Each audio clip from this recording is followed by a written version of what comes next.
Hi everybody, this is Shannon with No Shelf Control. Thanks for joining me on the channel tonight. I know that we have talked in the past about the special night that my library does where you can come onto their Facebook channel and give them 3 books that you have currently read or 3 books that you loved, and they will recommend 3 new books for you.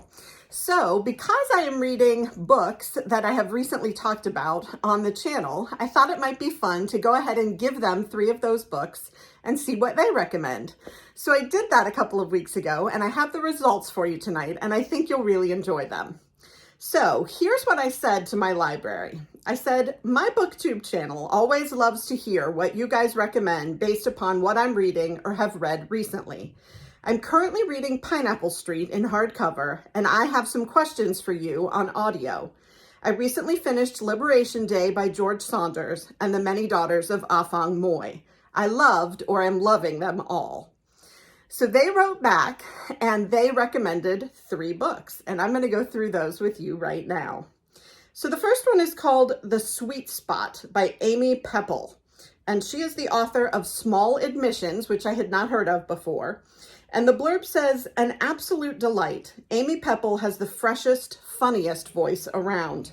And that quote is from Jane Green, New York Times bestselling author of Sister Stardust. So The Sweet Spot was published January 31st, 2023 by Atria Emily Bessler Books, and it's 400 pages.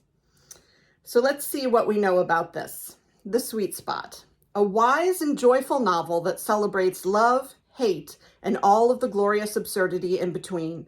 In the heart of Greenwich Village, 3 women form an accidental sorority when a baby, belonging to exactly none of them, lands on their collective doorstep. Lauren and her family, lucky bastards, have been granted the use of a spectacular brownstone, teeming with history and dizzyingly unattractive 70s wallpaper. Adding to the home's bohemian, grungy splendor is the bar occupying the basement, a mostly beloved dive called The Sweet Spot. Within days of moving in, Lauren discovers that she has already made an enemy in the neighborhood by inadvertently sparking the divorce of a couple she's actually never met. Melinda's husband of 30 years has dumped her for a young celebrity entrepreneur named Felicity, and to Melinda's horror, the lovebirds are soon to become parents. In her incandescent rage, Melinda wreaks havoc wherever she can, including in Felicity's Soho boutique, where she has a fit of epic proportions, which happens to be caught on film.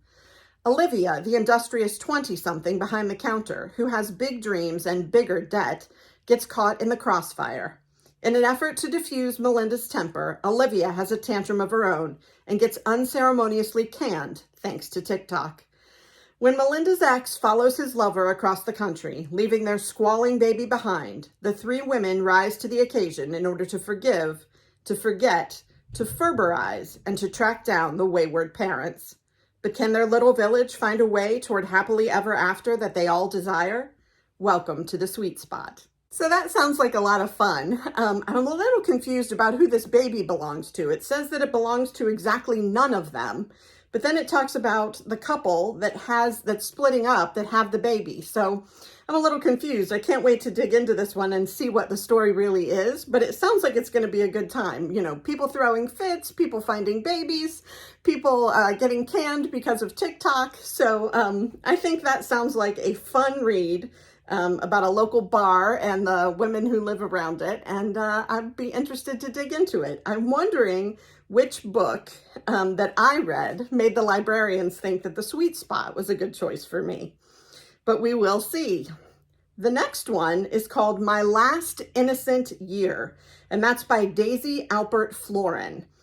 So that one is published February 14th, 2023. So another new book by Henry Holt & Co. And it's 304 pages. Let's see what we know about this one.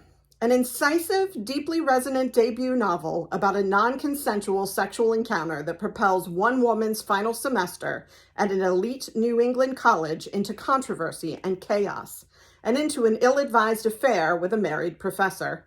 It's the winter of 1998, and Isabel Rosen has 1 semester left at Wilder College, a prestigious school in New Hampshire with a wealthy, elite student body and the sort of picturesque buildings college brochures were invented to capture. The only daughter of a Lower East Side appetizing store owner, Isabel has always felt out of place at Wilder, and the death of her mother shortly before she arrived on campus left her feeling unmoored in a way that's proven hard to shake. Now, right as she's coming to believe she's finally found her place, the fallout from a non-consensual sexual encounter with one of the only other Jewish students on campus leaves Isabel reeling. Enter R.H. Connolly, a once famous poet and Isabel's married writing professor, a man with secrets of his own. Connolly makes Isabel feel seen, beautiful, talented, the woman she longs to become. His belief in her ignites a belief in herself. The two begin an affair that shakes the foundation of who Isabel thinks she is, for better and worse. Set against the backdrop of the Clinton and Lewinsky scandal, My Last Innocent Year is a coming-of-age story about a young woman on the brink of sexual and artistic awakening, navigating her way toward independence while recognizing the power, beauty, and grit of where she came from. Timely and wise, it reckons with the complexities of consent, what it means to be an adult, and whether or not we can ever outrun our bad decisions. So that sounds great. I know why they chose this one. So Rebecca Mackay's book, I Have Some Questions for You, is also set around some Me Too questions. And it's also set in 1995. This is 1998, which is very close to the time that I graduated from college. And you know that I love a good book set on a college campus. So I Have Some Questions for You is set at an elite boarding school. This is a college campus, 95, 98. The Me Too movement. Also terribly interested that it says it's set against the backdrop of the Clinton and Lewinsky scandal. I was an intern for a congressman around the time of the Lewinsky scandal. So that is, part of my sort of history. So very interested in this book. Can't wait to see and love the cover. The drawing of this woman. She, although her hair is a little flat for 1995, I would have expected big bangs and big poofy side wings like the ones I had, but maybe this is just past that phase for her. So that is My Last Innocent Year by Daisy Alpert Florin, and I am really excited about that one. The last one that they recommended for me is called Peach Blossom Spring by Melissa Fu. And it was published March 15th, 2022, so last year, by Little Brown and Company, and it's 400 pages. So let's get into what we know about Peach Blossom Spring. A beautifully rendered novel about war, migration, and the power of telling our stories, Peach Blossom Spring follows 3 generations of a Chinese family on their search for a place to call home.